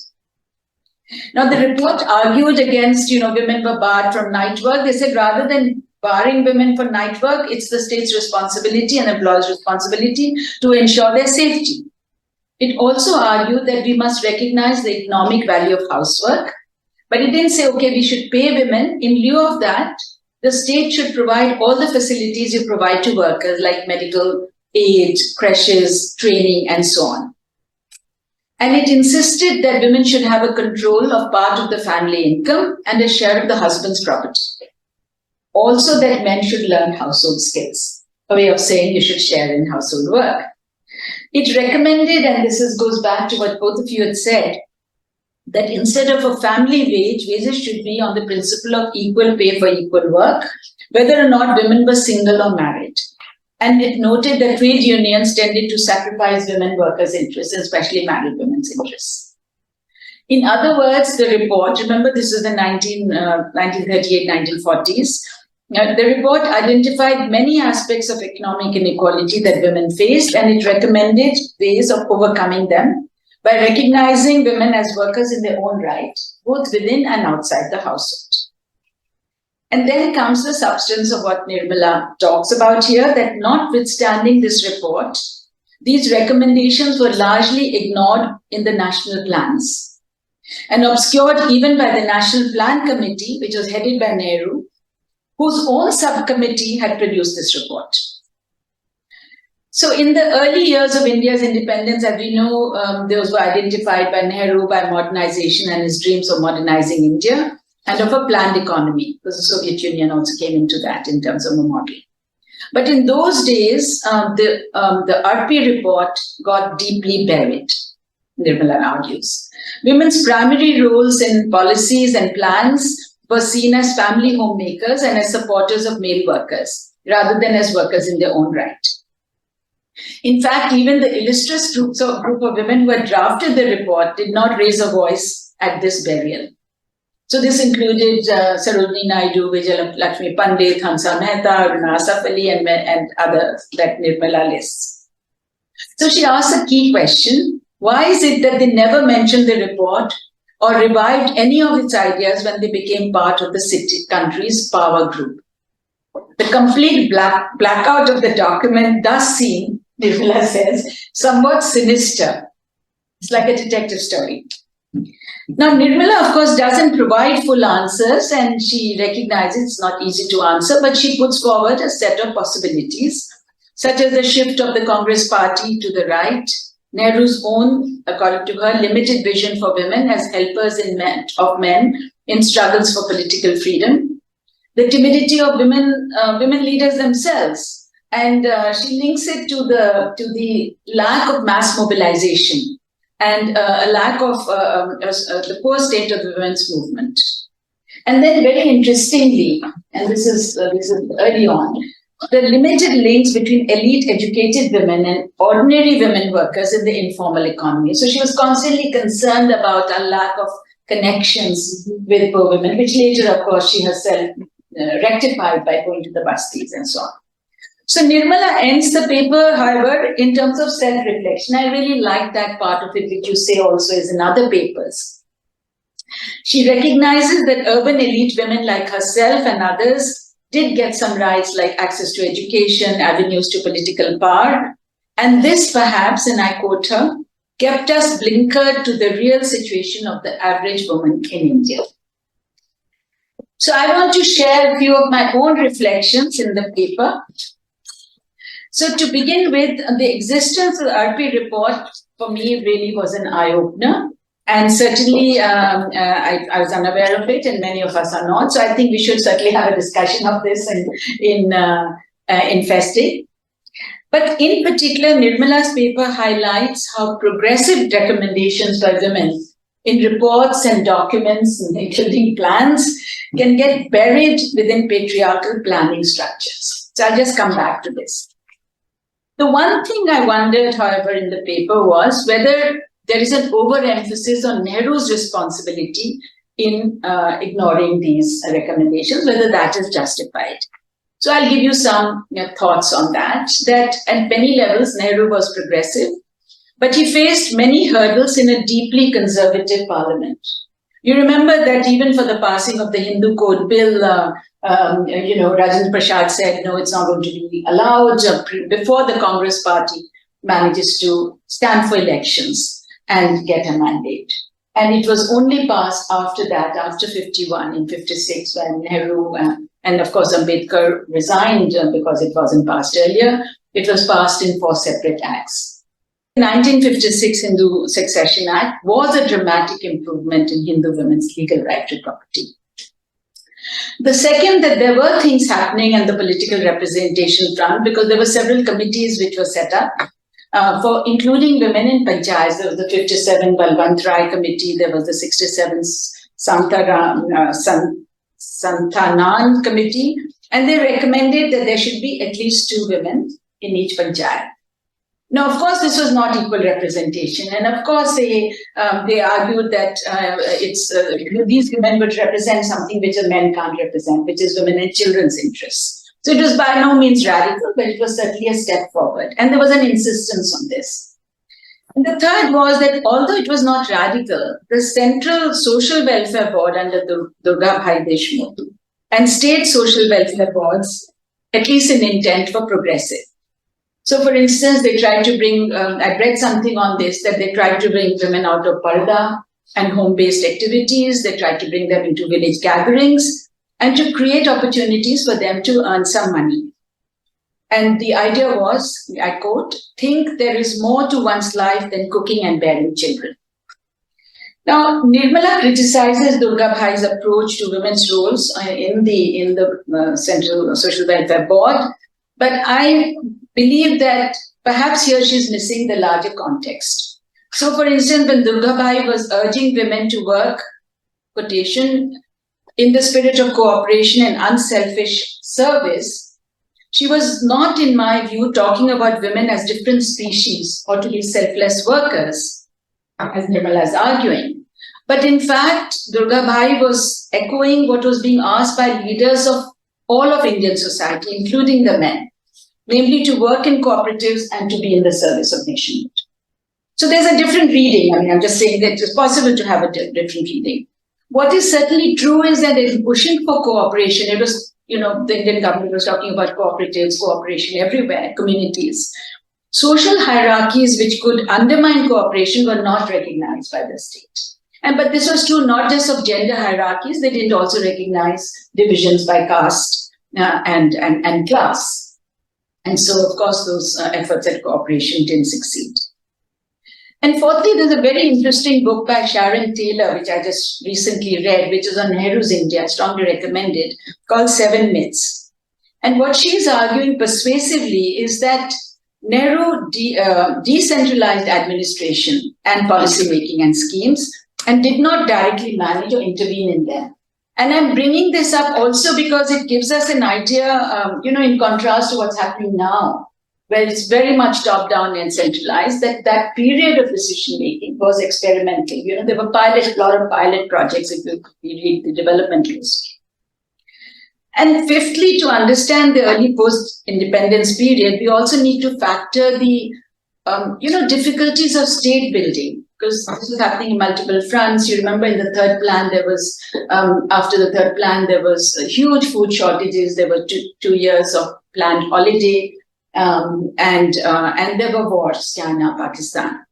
So basically, I'm saying is that the absence of a radical transformative agenda for women in the planning process and policies in the 50s and 60s could be judged in this wider context of challenges to governance, which were faced not just by the Congress and Nehru, but also by the women leaders of the time.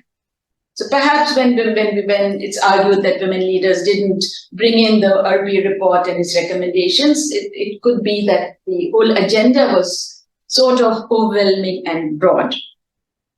But having said that, what the paper effectively brings out is the gap between what women have wanted and recommended in its more radical reports and the ability to then take that agenda forward in practice. So for instance, long after Nehru is the famous 1975 report of the Committee of the Status of Women, where stalwarts like Veena Deen, Veena Mazumdar, Lutika Sarkar and others had written. And it was really a comprehensive exposure of the vast inequality in all spheres, economic, social, political, legal. And this report, as we know, presented a vision, remember it was only 75, by moving the title towards equality. Yet here we are today in that many of its recommendations remain unattended. Similarly, we know that we have changed laws, like in 2001, we passed 2 very significant laws. One was the Hindu Succession Amendment Act, which gave equality to men and women in all property. And the second was the Protection from Domestic Violence Act. But in practice today, few women own property, immovable, and violence against women is still rampant. And this also holds for the 5-year plan. So Nirmala's paper, of course, highlights the 1940 report of why the early plans didn't recognize it. But even when plan documents include our recommendations to promote equality, are they implemented? So, but from the 8th plan onwards, for instance, we begin to see many of us have contributed from 8th plan onwards in some of the other 2 chapters and so on. And the biggest effort, as Aasha talked about, was in the 11th plan. And Nirmala was an integral part of the Planning Commission Working Group on Feminist Economists. And these contributions are across the board, across the chapters. But again, many of the recommendations remain without action. So I want to end with this, is that why is this the case? Is it because there's male dominance which persists in all our institutions, in the family, the community, the market, and the state? Or is it that we as feminist scholars, the economists, social scientists, or feminist policy advocates and practitioners, we need to find some new tools, new forms of bringing about transformative change? I think it remains a challenge with us. So there is much to reflect on and much to shake us out of Nirmala would say our elite complacency, which she talks about in the paper in her self-reflection, and which she would no doubt say to us in person, if she was sitting with us today, that there are many bridges to be crossed, and where are we on mass movements? So I'll end with that, and with this ends our panel formal presentations. Now we've lost a bit of time, but if everybody is willing to stay, then we'd have half an hour of discussion from all of you. And I'd like to call upon first Ratna, because Ratna earlier was part of the formal panel, and then and I'm very glad she's here. So there is aspects that we haven't covered, and And you'll say a few words. My car is coming at 12:40 actually to pick me up. So would you like to say something first and then, okay, please, because it's very important, you were both a Maharashtrian and you were one of those cross links. Nothing really, actually, first of all, let me congratulate the panel for really a very rich and very insightful presentation. It's very rare that, memorial meetings are so full of substance and so nuanced. So first of all, congratulations to all of you. I learned a lot about Nirmala Di's work that I wasn't aware of. So thank you. And as I've been saying to you informally, please email these papers to us because I'd love to read the paper you signed. The list we'll send and there are links you can easily get. Exactly. So thank you for that. About Nirmala Di, I actually probably among the people who knew her the last, as it were, very recently, that's what I mean. And somehow we bonded quite instantly. And we just burst into Marathi when we started talking to each other.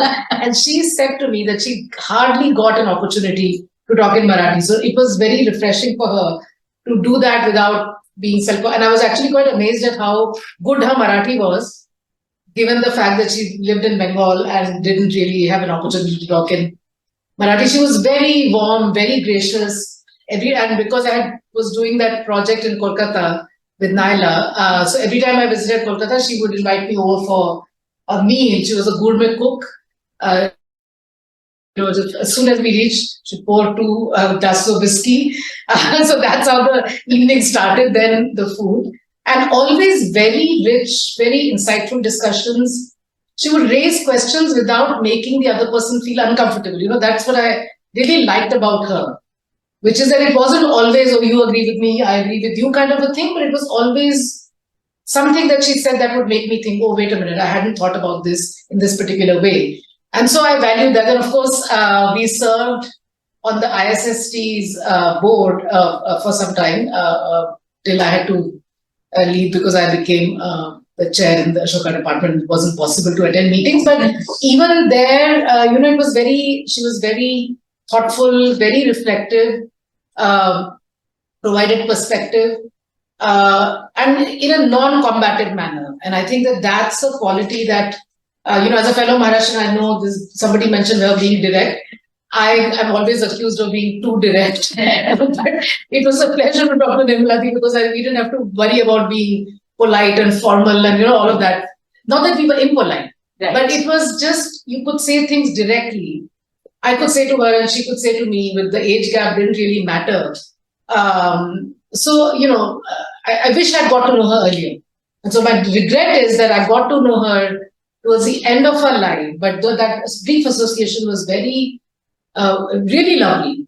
And I just wish, so anyway, in retrospect, I'm learning about her and a little envious of all of you who got to interact with her for so much longer and, shared ideas with her for so much longer. But thank you, Bina, for organizing this. And Renana, thank you for organizing this. And then all of us were part of it. The panel, thank you, the panelists again.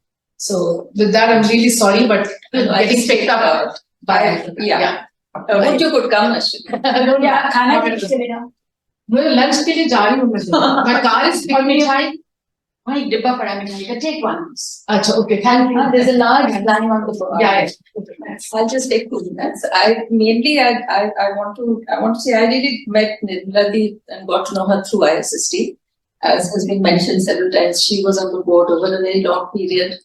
Always one of the more engaged people. She was very generous with her time. She also, one of the things that she always supported and encouraged, and it was very important to us then because ISST has always done, at least we used to do a number of small micro studies, and not everyone appreciates the value of small micro studies that you cannot generalize. She was one of those who always supported this. She would share with us some of the findings of work done in Sachetna, and actually felt very strongly that whatever insights you get from these studies, you can then pursue them, explore them in different ways, but that they are really important and very authentic. So it was very good to have a person on the board who was always critical, but always encouraging. And I think just from ISST, I think we really have been very grateful to her for her engagement with the ISST work. And I just wanted to mention one thing, not to repeat what others have said, but there's one paper of hers that I have cited 100 times. And so I just want to share what I've cited, which is, so this is something she wrote in the mid-1990s at a conference at NCAER, actually, where some of you were also there. It was, at that time, there was a lot of talk of structural adjustment policies and what will be the effect on women's work. And so in sort of disentangling, not disentangling, what's the word? Whatever. Anyway, so breaking that down, she used the phrase that women are a flexible resource of the household. And I think, Aasha, Sonal, you mentioned this, but I just thought this phrase was so, just captured. So her point was that it's not that women are necessarily excluded from public spaces or excluded from work. It's just that they will work, they will do anything, they will break all the taboos if the household requires it. So the taboo doesn't come in an absolute form. The taboo comes in the form that if it's not needed, then you don't do it. But when it's needed, you can do anything. So that was how she used it. And more recently, actually, Mala and I have been talking to a number of educated, middle class, young, much younger than us, young women. And it's interesting how, so they are well educated, they do have a sense of agency, they are not by any means in a situation where they're being told what to do, but sort of almost unconsciously, we have been feeling that they think of themselves as a flexible resource. So they will do what is possible, what they want to do when it's, it doesn't put anyone at, primarily children, it could be spouses, could be other people. So their welfare is kind of always, it's always there. So what they choose to do in relation to work very much, is a reflection of what the household needs. So even if they're not a flexible resource of the household in the sense of the household dictating, they're still treating themselves as a flexible resource. Anyway, so that's a term. I don't think I ever told everybody that I cited this so many times, but I actually have, so I just wanted to mention that. Thank you. And really just very happy we could do this because she's been a very important influence on much of what we do. And also thank you for enabling the CWDS video. We can thank CWDS. No, but yeah, you did the very yeah, you had it. That's really brilliant. Thank you for being able to put it into this program. Please, now it's really, please add your thoughts. Would you like to say something, Jackie? Or Manjeet? Yeah, in fact, we were there getting this from the study of the executive together. And I had invited her as a visiting professor to the women's studies. And we were thinking, how do we include, if we want to add PhD in women's studies, then if people are coming from different subjects, and how do we actually bring them in? Because they're not trained in gender, and the gender is not an undergraduate at all. Well, very little has been done. So we made a bridge course. This is still sitting in the files in women's studies. So the bridge course was so interesting. She in fact brought in so many, if people are trained in sciences, how do you bring in gender? If people are trained in social sciences, how do you bring in gender? So this is something, a resource which is sitting with women's studies in Denver. Thank you. I just want to bring in Jimal. I've logged in so I can read the chat a little bit. So Jimal is saying thank you to all panelists for very enlightening thoughts and insightful understanding of Nirmala Dee's work. I have very fond memories of her and gained a lot from her help in the informal economy study that Renana Ben mentioned. Jimal, did you want to, unmute yourself and say something on this? If you're there. Geeta is saying that she wants to leave. Okay, Geeta, thank you very much. Yeah, we need to wind up. I just thought it should be. Yes, and then we move to Indu. Thank you very much. Indu, yeah. Well, I think Sangamitra will speak about the. And it's easy for me to log in. Sangamitra. Okay, and you also. Yes, he will definitely. I just want to say a few words about that oral history series. We have initiated an oral history series from memory to history since 2018 to generate resources related to women status, education, and social change. Under this initiative, academicians and experts on women's issues are invited to share their long engagement and experiences in an interview which is now documented and preserved in the library. I just want to mention this is an unedited version. We are giving them for video editing and other things, but by the time they came, because there was no, so we handed over them an unedited video versions. So a set of 21 interviews have been conducted in this series. These were, however, interrupted by the pandemic. Attempts to conduct these interviews on online platform didn't go far. So we are, it is now proposed to conduct many more interviews with scholars, academicians across India and where possible across South Asian region. These conversations trace a history with delineate the contours of the development of the women's studies agenda in the context of changes within Indian and South Asian region. This was initially an in-house project, and definitely it's a brainchild of Professor Indu Agnihotri, because once she retired, this is the first thing she pushed us to do, and we are for the whole CWDS is really grateful to her. And now this is a part of a larger project of digital archive and creating a knowledge portal. I just want to mention here that we have created a knowledge portal, and we will have a dedicated sections in the portal for oral history series, but only the clips will be available. Our portal is going to be officially launched on 2nd April this year. Okay. So after that, we'll share the link to everyone. So thank you very much. What a great idea, and what a valuable resource. You know, people pass away and then now we have them speak. And we are planning to have it in the hybrid platform. So okay. If you are not able to join us physically, then join us. That's really wonderful. It will be nice. Thank you. Did you please, if you want to add something? No, I think this is okay. Yeah. Did you want to say something? She's been on your board forever. Yeah, I joined much recently, but I do have. I want to share one particular, instance which has triggered something. I hope will become something big.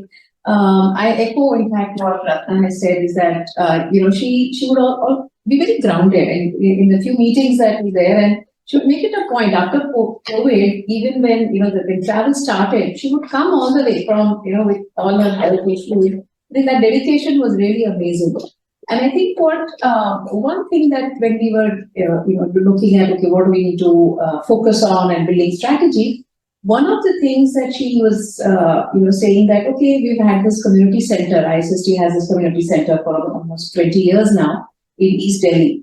And one of the things she asked that, would you be able to say that, the boys and the girls who are, kind of graduating from this, are they becoming better? And other boys becoming more respectful as they marry, or, other girls refusing their path.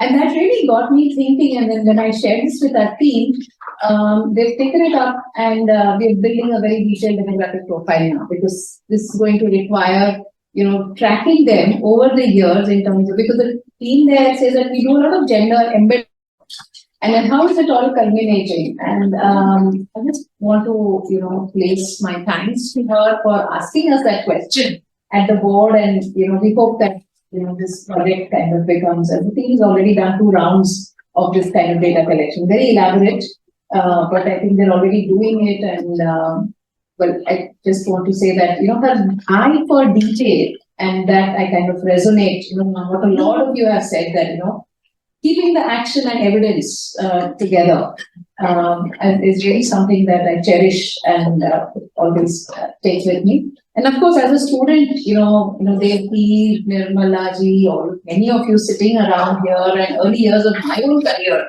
has really influenced, how we look at women and how we look at work. So very grateful to be part of this event, and my tributes to her, and we carry her thoughts and ideas always. Thank you. Thank you. That's very well said. And I think unless anybody needs to say something, let's bring this wonderful gathering to a close. We remember Nirmala Dee, we celebrate her and her work, and we celebrate all the energy that she brought into it. And we celebrate who we are today.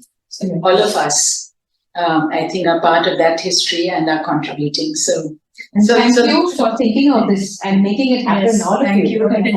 Everybody. We didn't introduce everybody from CWDS, so I just wanted to thank all of you. Yes, thank you. Indu Agnihotri, I think you haven't been coming. Indu, you should come, and we'll include you whenever you are able and join. Or online. Or online, yes. And would Aklati and Sangamitra, would you like to just quickly introduce yourself? I'm Sangamitra, I'm the librarian in charge in CWDS, and I have been with CWDS from 2016. Okay. And definitely because although I'm a student of economics and actually Ishita Mukhopadhya is my professor, but somehow I means for my PhD, I was working on digital divide and then looking for gender digital divide statistics on the digital divide, but somehow I missed this feminist part of the motions that Bina Agarwal and other things. Now I feel really proud that I am a part of Bina Agarwal. Oh, wonderful. I'm a clerk. I've been working with CWDS since 1993. So You've grown up there. Okay, nice to work with Bina Dee a lot. actually, when I joined this, she always to include us in every part to learn new things, supporting and encouraging us. That's wonderful. We are because would you like to introduce yourself a little bit to us? Because as ILO and ours and everything. Okay, yeah, nice to meet you everyone. My name is Ayaka. I'm a partnership development officer in ILO India office. I have assigned in this office since last May, so it's almost like 9 months or so. So I may need to catch up with India at the beginning, but I'm really happy to, be joining this group, and then from next time onward, I'm also trying to help with coordinating this. Thank you very much. Listen, Aya, I just wanted to share with you that Aya will be leaving for Beirut in some time in late March. So I have requested her that she give us a talk based on whatever she wants to do sometime in March, and that will also be an occasion where we could felicitate her and give her something on our behalf.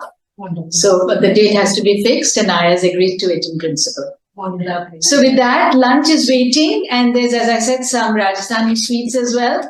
So please, please help yourself. Those who are really hungry, we actually have 2 portions. With the bell, maybe we have to stop.